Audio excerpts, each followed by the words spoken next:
Hey, it's Dave Wyman here, filling in for Brock Heward, doing a little chalk talk today.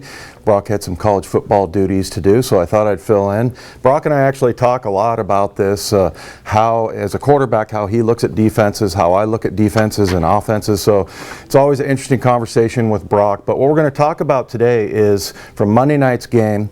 It ends up being a touchdown for the Bills. Tyrod Taylor to Justin Hunter. It's a 5-yard throw. It's in the first quarter.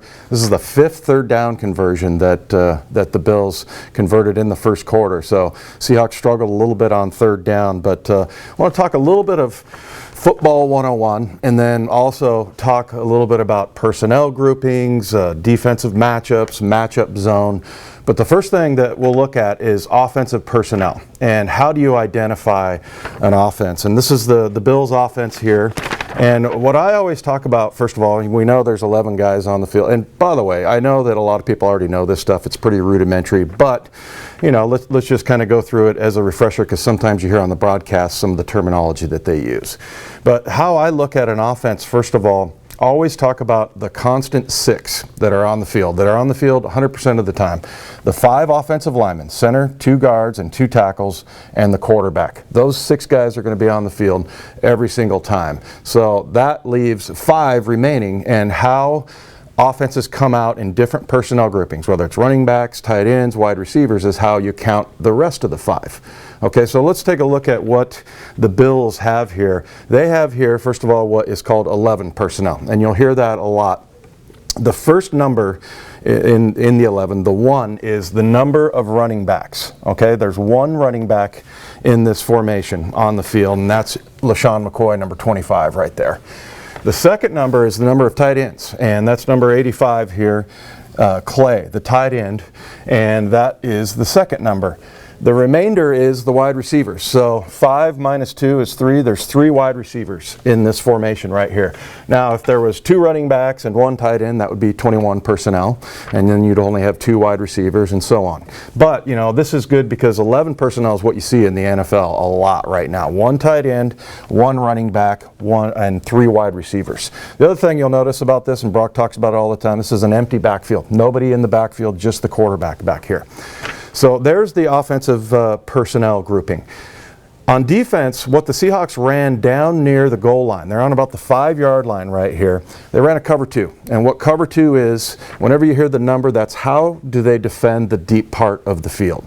Okay, and in this case, they had 2 safeties in here that were covering the deep part of the field.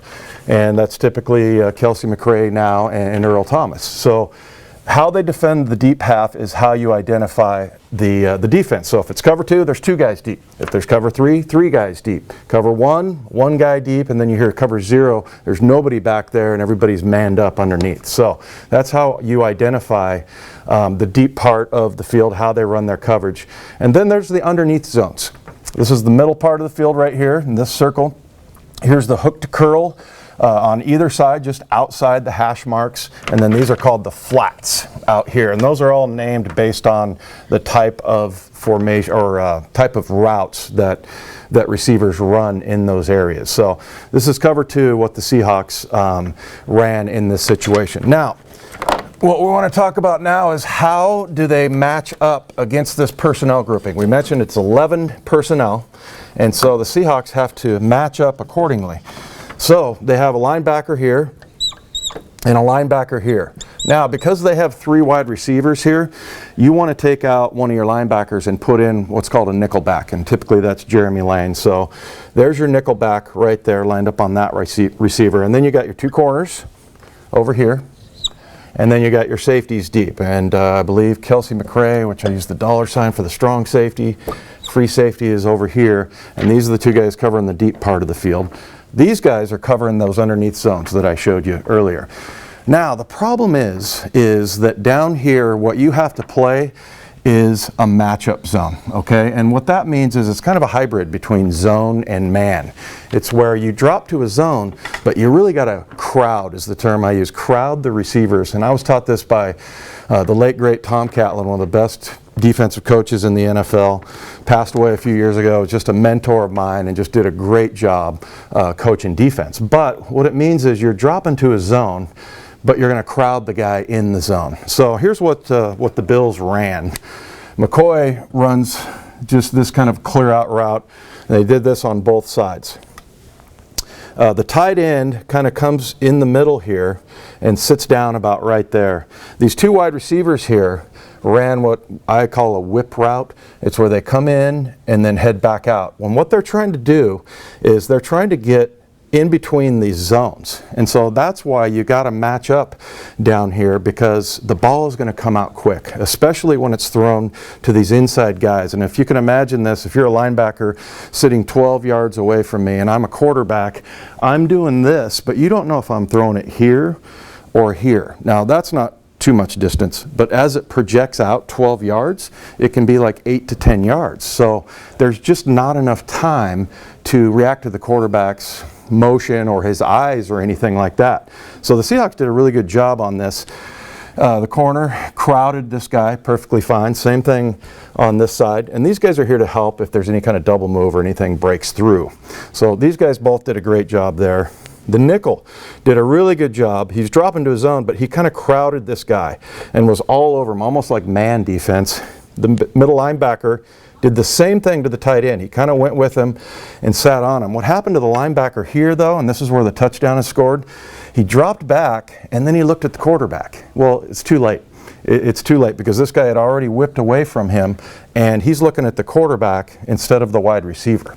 So that's how they end up scoring a touchdown. And I know a lot of times people look at some of the underneath throws that teams make against the defense, and a lot of it is because they're not crowding guys as well as they should. And sometimes it happens, and you know, you just kind of have to tip your hat. But Tyrod Taylor made a really good throw here, but in a matchup zone, it means down near the goal line, you can't just drop and cover an area of grass, you know, out on the field. You've got to really crowd, and he started to do it right here, but then he looked back at the quarterback, and by then it was too late.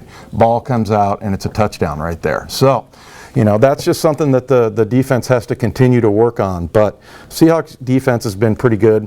People have asked me this week, what happened to them? I'm like, this is the #1 defense for the last 4 years. You know, other teams are going to score. Some really good athletes. Tyrod Taylor had a great game.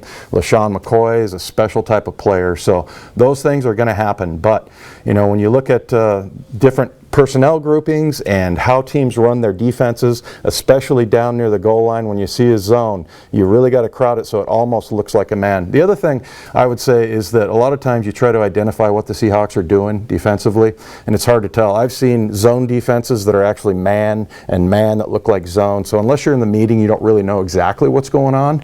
But this is a pretty general defense that they run.